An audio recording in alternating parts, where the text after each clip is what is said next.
नमस्कार दोस्तों। आज हम जिस टॉपिक के ऊपर डिस्कस करेंगे वो है फायर या आग। आग एक रासायनिक अभिक्रिया है जो कि एक ज्वलनशील पदार्थ तापमान और ऑक्सीजन की उपस्थिति में होती है। अर्थात आग लगने के लिए इन तीनों चीज़ों का होना अनिवार्य है। किसी भी वर्कशॉप में या इंडस्ट्री में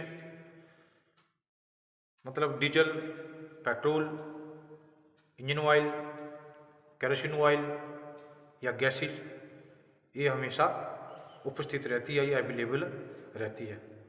अगर हम इन चीज़ों के साथ थोड़ी सी भी लापरवाही करते हैं या कहीं भी नेग्लिजेंसी करते हैं तो ये जो है तो एक आग लगने का बहुत बड़ा कारण रहती है।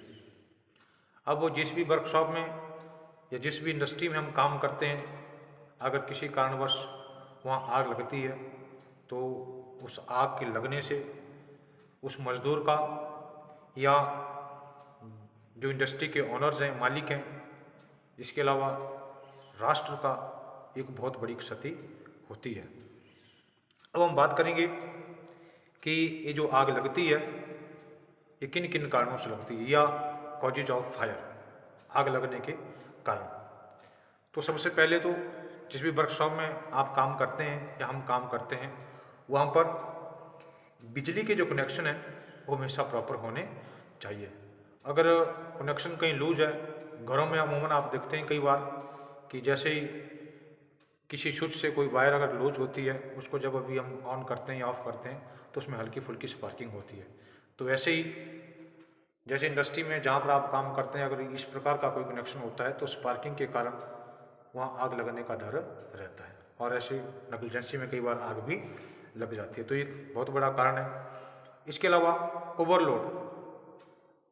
ओवरलोड का मतलब होता है कि जैसे जिस स्थान के ऊपर आप काम करते हैं वहाँ पर जो वायरिंग है उसके ऊपर जो करंट रेटिंग है वो कम फ्लो करती है या कम रेटिंग का करंट वहाँ पर है और आप उस बिजली से एक बड़ी मशीन को या किसी बड़ी मोटर को चलाते हैं, लेकिन उस मोटर को चलाने के लिए ज़्यादा लोड की आवश्यकता होती है। उसके बावजूद भी हम उसको उसी लोड से ऑपरेट करते हैं तो उसका परिणाम क्या होगा कि उस मोटर के चलाने के उपरांत जब वो हाई करंट जो करंट फ्लो करेगा तो क्या करेगा, तारों को जला देगा या जो वायर्स होती है उनके अंदर शॉर्ट सर्किट हो जाएगा। वो भी एक आग लगने का कारण रहता है। इसके अलावा वर्कशॉप में जैसे कई बार हम लोग काम करते हैं और हमारे हाथ डीजल या पेट्रोल इंजन ऑयल से ख़राब होते हैं तो हम क्या करते हैं कि उसके लिए डस्टिंग के लिए या काम करने के उपरांत ऐसे कॉटन वेस्ट का प्रयोग करते हैं और उसको क्या करते हैं कि कहीं एक स्पेशल जगह के ऊपर ना बल्कि कहीं भी वर्कशॉप में फैला के फेंक देते हैं। तो अगर किसी कारणवश वो कॉटन वेस्ट आग के संपर्क में आते हैं तो आग लगने का बहुत बड़ा डर रहता है या कारण बन जाता है। उसके अलावा अगर वर्कशॉप में कोई व्यक्ति स्मोकिंग करता है, धूम्रपान करता है तो भी आग लगने का बहुत बड़ा कारण रहता है। इसके अलावा जैसे आपने वर्कशॉप में कोई डीजल या पेट्रोल, इसके अलावा इंजन ऑयल या कोई गैस है, सीएनजी वगैरह या एलपीजी, कोई भी गैस अगर आपने एक प्रॉपर स्थान के ऊपर नहीं रखी है और वो कहीं आग के चिंगारी के नज़दीक या चिंगारी वहाँ नज़दीक आती है तो भी एक आग लगने का बहुत बड़ा कारण रहता है। अब हम डिस्कस करेंगे कि आग ना लगे उसके लिए हमें किन किन मतलब उसके जो उपाय हैं उनके बारे में हम डिस्कस करेंगे। Remedies of to stop the fire. सबसे पहले जैसे कि अगर वर्कशॉप में आप काम कर रहे हैं और वहाँ पर आग लग जाती है तो आपका सबसे पहला दायित्व क्या बनता है कि आपको ज़ोर ज़ोर से आग करके चलाना चाहिए। क्योंकि इससे क्या होता है कि कई बार आपका साथी कोई व्यक्ति काम कर रहा है और उसको ये पता नहीं लग पाता है कि वाकई वर्कशॉप में आग लग गई है तो व्यक्ति आग की चपेट में आता है। अगर आप ज़ोर ज़ोर से चिल्लाते हैं तो कम से कम उस व्यक्ति को आभास हो जाएगा कि कहीं कोई खतरा आ गया, अर्थात वह वर्कशॉप में भाग सकता है और अपनी जान को बचा सकता है। इसके अलावा या वर्कशॉप में कोई ऐसा सायरन्स होना चाहिए, ताकि अगर ऐसी कोई भी दुर्घटना होती है या कोई भी आग लगती है तो सायरन अगर बजता है तो सबको मतलब एक हाई अलर्ट के रूप में सभी लोग को इंटीमेट किया जा सकता है कि वाकई यहाँ पर एक बड़ी दुर्घटना या आग लग गई है और अपना बचाव कर सकते हैं। तो ये भी एक मतलब आग के बचाव के लिए एक बहुत बड़ा उपाय है। इसके अलावा अब हमारा दायित्व क्या बनता है कि अगर आग वर्कशॉप में कहीं लग गई है, इंडस्ट्री में कहीं आग लगी है और आप वहाँ पर काम कर रहे हैं, तो उसके अलावा आपको क्या करना चाहिए कि सबसे पहले जो है अगर हो सके तो मेन स्विच को बंद कर दें, ताकि जो करंट का जो फ्लो है उसका जो प्रभाव है वहीं पर रुक जाए और आग उससे ज़्यादा ना फैले। इसके अलावा जब भी आप काम करते हैं तो अगर आप कॉटन वेस्ट या कपड़ों का प्रयोग करते हैं सफाई के लिए, डस्टिंग के लिए या हाथ साफ करने के लिए, मशीन को साफ करने के लिए, तो आप ऐसे कॉटन वेस्ट को एक प्रॉपर स्थान पर या किसी डस्टबिन में ढक कर रख दें, ताकि मतलब आग ना लग सके। उसके अलावा अगर जैसे कि आग किसी डीजल, पेट्रोल या ऑयल के कारण लगी है तो उस आग के ऊपर आप कभी भी पानी ना फेंकें, क्योंकि उसमें आग कम होने के बजाय ज़्यादा फैलेगी और वो ज़्यादा नुकसान करेगी। इसके अलावा अगर आग बिजली के कारणों से लगी है, किसी बिजली के शॉर्ट सर्किट से लगी है, तो वहाँ भी पानी का प्रयोग ना करें, बल्कि उस बिजली के का जो प्रवाह है उसको बंद कर दिया जाए, मेन स्विच को बंद कर दिया जाए या तार को काट दिया जाए। इसके अलावा यदि कोई व्यक्ति आग में घिर गया है, आग लगी है और व्यक्ति उस आग के अंदर आ गया है, तो उसके बचाव में उस व्यक्ति को खड़ा नहीं रहना चाहिए, बल्कि ज़मीन पर लेट जाना चाहिए और लेटते लेटते ही उस आग की चपेट से बाहर निकलना चाहिए। इसके अलावा वर्कशॉप में आग को बुझाने के लिए जो अग्निशामक या फायर एक्सटिंग्विशर्स प्रयोग किए जाते हैं उनका भी एक उचित प्रबंध होना चाहिए, या उनको एक सही स्थान पर वर्कशॉप में रखा होना चाहिए, अर्थात वो ऐसी जगह होनी चाहिए ताकि वहाँ पर सब लोगों की नज़र रहे और ऐसी स्थिति में उनका जल्द से जल्द प्रयोग किया जा सके। इसके अलावा अगर किसी भी वर्कशॉप में या इंडस्ट्री में आग लगती है तो सबसे पहले कोशिश की जाए कि जो फायर ब्रिगेड है उसको भी सूचना दी जाए और जो इंडस्ट्रीज या वर्कशॉप के जो उच्च अधिकारी हैं उनको भी इस चीज़ के बारे में इन्फॉर्म कर दिया जाए। इसके बाद अब हम बात करेंगे टाइप्स ऑफ फायर। फायर जो है वो कितने प्रकार की होती है, आग कितने प्रकार की रहती है। तो types of fire,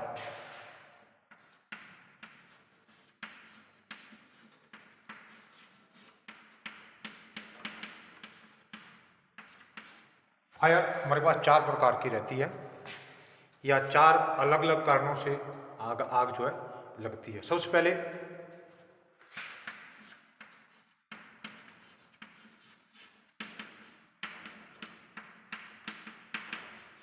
electric fire, बिजली से लगने वाली आग।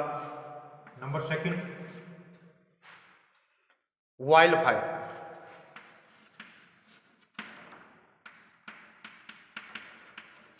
वाइल्ड फायर का मतलब होता है तेल के कारण जो आग लगती है उससे वाइल्ड फायर कहा जाता है। नंबर 3 पे कार्बोनेशियस फायर,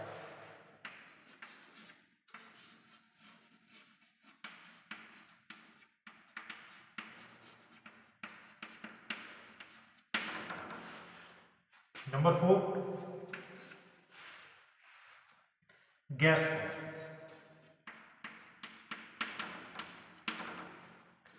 ये 4 प्रकार की आग रहती है। सबसे पहले इलेक्ट्रिक फायर, अर्थात बिजली के कारणों से जो आग लगती है उसे इलेक्ट्रिकल फायर कहा जाता है। अब इस आग को बुझाने के लिए जैसे कि हमने डिस्कशन किया कि अगर इलेक्ट्रिकल के शॉर्ट सर्किट के कारण आग लगती है तो उसको बुझाने के लिए पानी का प्रयोग नहीं, बल्कि एक स्पेशल जो फायर एक्सटिंग्विशर है या अग्निशामक है उनका प्रयोग होना चाहिए। तो उसके लिए जैसे कि मैंने एक चित्र बना रखा है, एक अग्निशामक है या फायर एक्सटिंग्विशर है जो कि सिलेंड्रिकल शेप में भी रहते हैं और कई बार शंकु के आकार के भी दिए रहते हैं। तो ये ऐसे सिलेंडर्स वर्कशॉप में प्रॉपर स्थान पे होते हैं।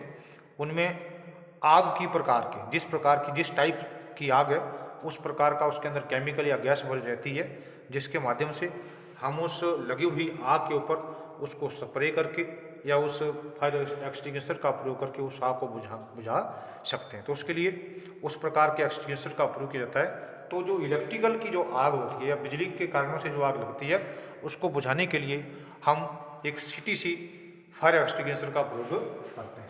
इसको बुझाने के लिए CTC कार्बन टेट्राक्लोराइड जो फायर एक्सटिंग्विशर होता है उसका प्रयोग किया जाता है। उसके बाद नंबर 2 पे आपके पास आती है वाइल्ड फायर, अर्थात तेलीय पदार्थों के कारण जो आग लगती है उसे वाइल्ड फायर कहा जाता है। और इस आग को बुझाने के लिए फोम टाइप फायर एक्सटिंग्विशर का प्रयोग किया जाता है। Foam type fire extinguisher number से वाइल्ड फायर के लिए हम प्रयोग करेंगे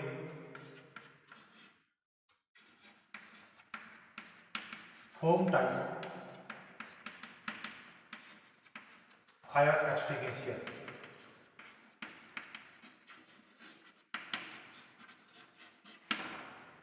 फोम टाइप फायर एक्सटिंग्विशर। उसके बाद नंबर 4 पे आपके पास आती है कार्बोनेशियस फायर। कार्बोनेशियस फायर का मतलब होता है जो आग लकड़ी, कोयला, कपड़ा या रबड़ इत्यादि से लगती है उसको कार्बोनेशियस फायर कहा जाता है। और इस को बुझाने के लिए हम सोडा एसिड फायर एक्सटिंग्विशर का प्रयोग करते हैं। Soda acid fire extinguisher. इसके लिए सोडा एसिड फायर एक्सटिंग्विशर का प्रयोग किया जाता है। नंबर लास्ट में आपके पास आती है गैस फायर। गैस फायर का मतलब है गैस के कारण जो आग लगती है उसको गैस फायर कहा जाता है। और इस गैस फायर को बुझाने के लिए dry powder type fire extinguisher का प्रयोग किया जाता है। Dry powder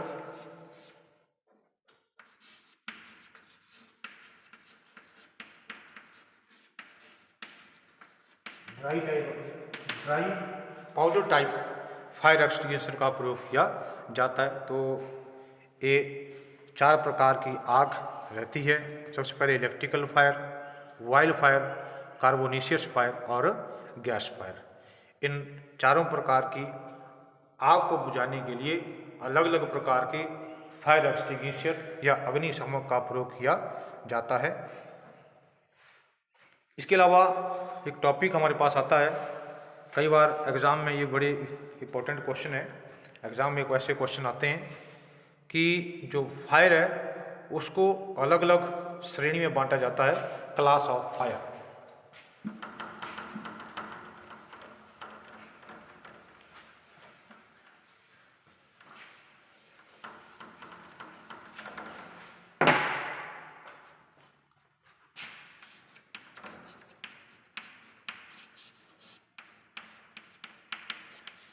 class of fire, ये जो हमारे पास 4 प्रकार की फायर होती है तो हर प्रकार की आग को एक अलग अलग श्रेणी में बांटा गया है। जैसे सबसे पहले class A, class B, class C, उसके बाद आता है क्लास डी। तो जो आग रबड़, कागज, कपड़ा या वुड लकड़ी के कारण जो आग लगती है उस आग को ग्रेड ए में रखा जाता है। Number 2 class B. Class B में जो आग तेल जैसे कि डीजल, पेट्रोल, केरोसिन ऑयल इत्यादि से जो आग लगती है उस आग को क्लास बी में रखा जाता है।